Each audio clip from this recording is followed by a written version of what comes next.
তিন কাটা মাছ, একদম আমাদের বাড়ির পাশে যে নদী আছে সেই নদীর টাটকা মাছ। তো মাছগুলো ভালোভাবে পরিষ্কার করে আমি ধুয়ে নিয়েছি। তারপরে পেঁয়াজ কুচি, কাঁচামরিচ, তারপরে পেঁয়াজ বাটা, রসুন বাটা, জিরে বাটা, হলুদের গুঁড়ো, ধনিয়ার গুঁড়ো, মরিচের গুঁড়ো, কাঁচা লঙ্কা আর দিয়ে দিয়েছি পরিমাণ মতো তেল আর লবণ। এখন আমি এটাকে ভালোভাবে হাত দিয়ে মাখিয়ে রান্না বসিয়ে দিব।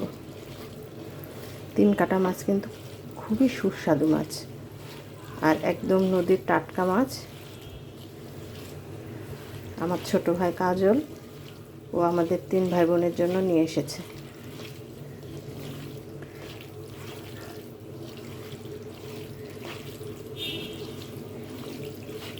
ভাই বোনের সম্পর্ক আসলে কোনো স্বার্থ, কোনো শর্ত, কোনো কিছুই প্রযোজ্য নয়।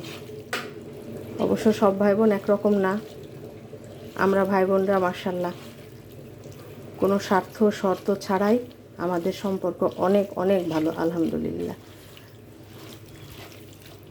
অনেক ভাই বোন দেখেছি, ভাই দেখেছি স্বার্থ ছাড়া এক পাও আগায় না, এক পাও পিছায় না। আর আমাদেরটা দেয়া নেয়া স্বার্থ ছাড়া, স্বার্থের ঊর্ধ্বে আমাদের ভাই বোনের সম্পর্ক। আমরা কি ভালোবাসি, কি খেতে পছন্দ করি সব খেয়াল রাখে আমার বড় ভাই, ছোট ভাই। যা যা পছন্দ করি সব ঢাকায় আসার সময় নিয়ে আসে।